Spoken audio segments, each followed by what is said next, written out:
Full spoilers for Season 3, Episode 2, entitled Purpose in the Machine. Fitz and the team enlist the aid of an Asgardian to unlock the secrets of the ancient monolith that swallowed Simmons. And Agent May is at a crossroads in her personal and professional life. So yeah, we get the Asgardian back from Season 1. AKA the guy who stole the baby in Ghostbusters 2 is where I primarily know him from. Sure. Yeah. No, it wasn't Zool. It was... He was working for Zool. No, it wasn't. It was the second movie. It wasn't Zool, was it? Yeah. Was it Zool? Yeah, the second movie. Wait. No, because it's Zool's the first movie. No. The second one has like a really dumb... It's the guy in the painting? Name. I thought that was his name. Okay. No, first one is Zool. Second one is... whatever, this isn't Ghostbusters. Ghost Cast. So... okay, back to the episode. Look, Bustin' makes me feel good, but we're talking about Marvel's Agents of S.H.I.E.L.D. Me the feels. I had so many feels to be had. Slow motion, hands almost touching, hands touching, thinking they're going to let go. Lots of feels. Yeah, and somehow magical portals, if like the rope that you're attached to and you're touching another person, somehow then you're inside of the rock portal. I don't understand how alien technology works. Don't question it. Just go with it. It's hard not to question it. But hey, whatever.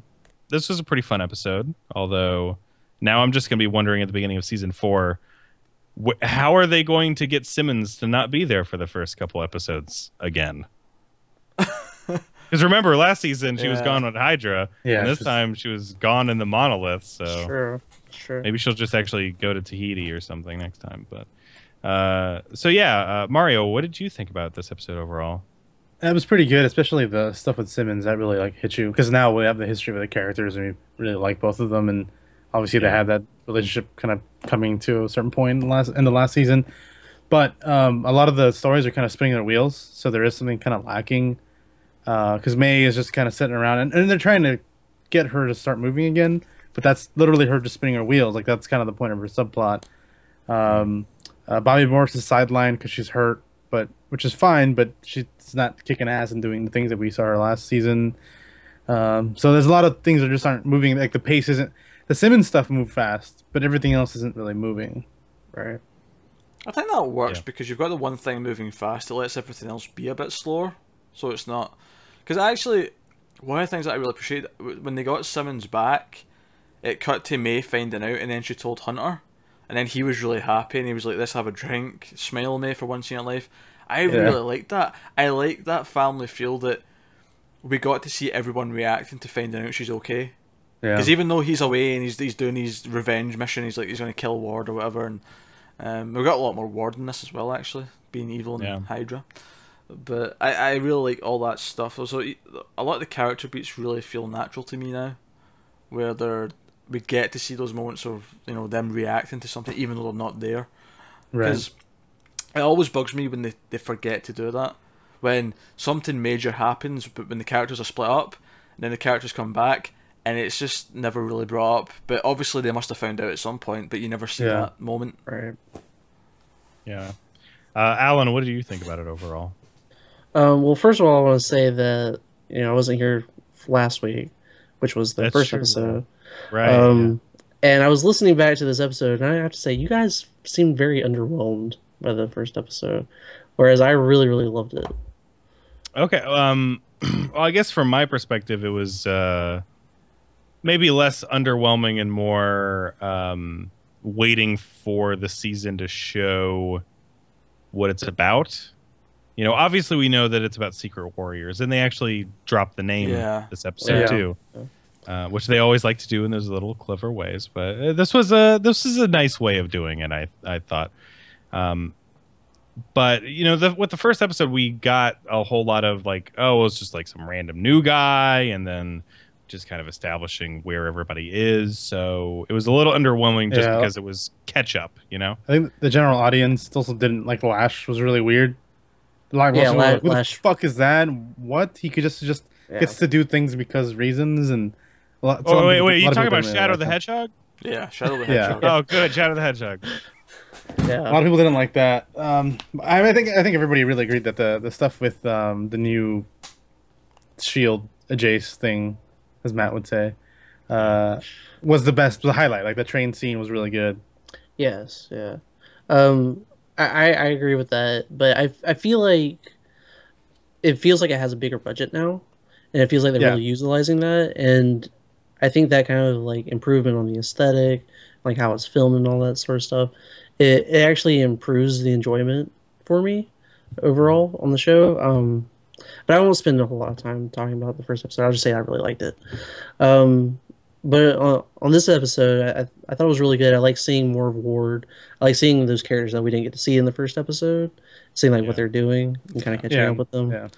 Oh, Um, can I? Which, let's talk a little bit about what Ward was up to this episode, because we get Baron von Strucker's Son.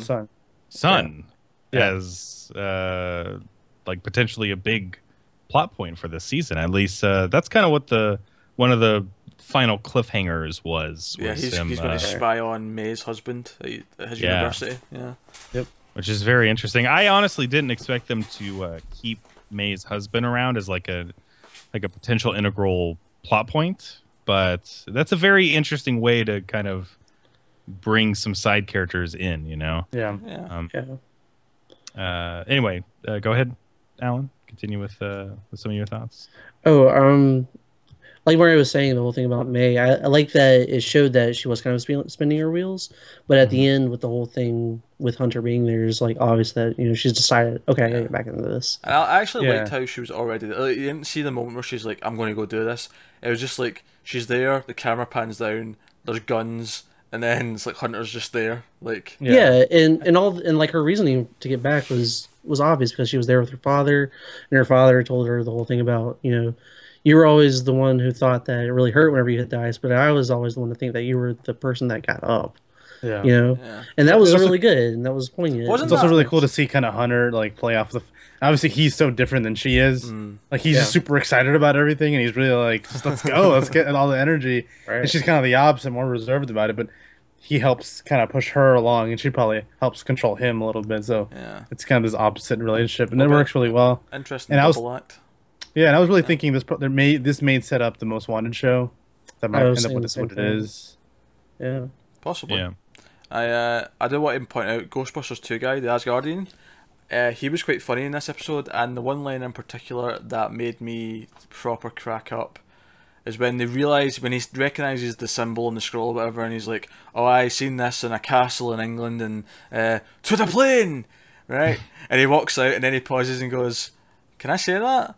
And Coulson's like, "Everyone in the plane, I guess." Yeah. That properly made me laugh. Like, that was like grade A comedy right there. I mean, that was straight up out of Whedon playbook. Yeah, it was. comedy. It was I mean, like him saying it was funny because it was just such a cartoonish like thing to say, and then but Coulson's like, "Everyone in the plane, I guess." Like, Yeah, I also like that scene where he realizes that he's also trying to play them, but then he admits like, "But I'm not going to do anything because I don't know what you guys can do anymore. Because you got Mr. fucking Robot Hand over here, and you got Amazon Woman over here. Like, you guys are fucking shut up now. So I really yeah. don't want to find out what you're capable of." And even with Sky / Daisy, like he's like, "What is she?" Because she sees like she kicks ass, and he's really confused. Like, how are they so powerful now? Yeah. and he's like, it's like Coulson says inhuman, and he's like, "That's a word I've not heard in a very long time." I mean, he's probably Yeah. banged him a long time ago. Had a really bad breakup. Maybe. Which, by the way, I feel like they're seeding something here with Coulson not being able to get over the name change from Daisy to Sky. That felt more to me like the writers talking to the audience. Yes, Like, that's just get what over I it. took it. She's Daisy now. No, I'm not Don't- getting over it. It's just Guy. She was That's the way they I were kind of. specifically talking to Peter. Yeah. Is what was happening. Coulson and me we're together on I this. felt that that's what they were doing. They were trying to basically get the audience to kind of go, second episode in a row we're talking about this. Just move on with it. Like it's just going to be Daisy now. Just get a train. Yeah. I mean, I guess when you guys put it that way, like that makes more sense. For some reason, to me, it read more like there's something up with Coulson, but maybe that's just because the whole beginning of the show was what's up with Coulson. So Yeah. I'm just like anticipating something there. But I do have one complaint I want to say. This is kind of, well, not a personal thing, but it's the opening scene, like set in the castle in like 18 whatever, whatever year it was. That looked fake as hell. And it's my only problem I have with anything in that sort of time period. If it looks remotely clean, it looks really fake to me. It looks like a costume party that someone's having. I thought he was gonna say like my ancestors went into that castle. I'm not buying this bullshit. Did not look like that. No, it's just like to me when it comes to things from that era, like if it looks really dirty, because for me at least I imagine everything in that time period just looked dirty because they didn't have washing machines, they didn't have this and that, and it just if it looks really clean, it looks really fake to me. It looks like a costume party that someone's having now on a fake set. Luckily, it was one quick scene and it was done and it was over. But I actually do want to talk about that scene though. Mario and I have both read Secret Warriors, and there's a character in the Secret Warriors book. I won't say who it is, just in case they bring it up. I doubt that they will, but there's a character who's been around for a very long time who's not this Asgardian, and he's been kind of behind like the S.H.I.E.L.D. like organization. And that's the thing that's kind of like that's kind of like the thread throughout history, like all of these like revolutions and things like that. And I feel like they were kind of like hinting at that, and like maybe we'll see this character come up at some point. So are you guys starting to see some of the Secret Warriors book influencing the season already? No, well, the first season was really it's the first part of this has been more Secret Warriors than anything. Like, there's a character that's literally like Ward being in love with Daisy was literally out of the book, and him realizing that he flipped on her and trying to get her back, and some stuff. All that stuff happened in the book. Just out of curiosity's sake, what role did? I mean, I'm not as familiar with Daisy in the books, so like, what role does she play in regards to the Secret Warriors there? She's the leader of the Secret Warriors. Secret Warriors is basically this team of like teenage, early 20s kind of kids. And she's kind of like their leader. And she's directly under Nick Fury for that team. That makes sense. There's a bunch of them, though. They realize that Nick Fury makes a bunch of them. She's a leader of one of them called the Caterpillars. Which sounds really dumb, but they're badass. Well, Caterpillar was the name of Caterpillar File. The beginning of the stuff from Iron Man 3. Yeah. But they were using extremists, Yeah. I also did want to bring up the guy that they brought in, the Inhuman, in the first episode. I got kind of like, Mario know who I'm talking about, but there's a character named Druid. I got a very kind of like Druid vibe from him. Now that you mention it, yes. I can see that. And he's kind of like this. He's just kind of like this regular guy. Whenever you first see him, he's kind of overweight. He just doesn't really know what he's doing. He just has these abilities, and Nick Fury wants to use them. Yeah. And things happen with him, but he's a very cool kind of character. Oh, and Von Strucker's in it too. Yeah. Huh. So I mean, there are like a lot of more characters like that starting to show up. Awesome. Any last things to add about this week's episode of Agents of S.H.I.E.L.D., guys? I think more superb acting from Fitz. I think I'll just want to point out. He's doing a really good job. He's doing very well. He's so good.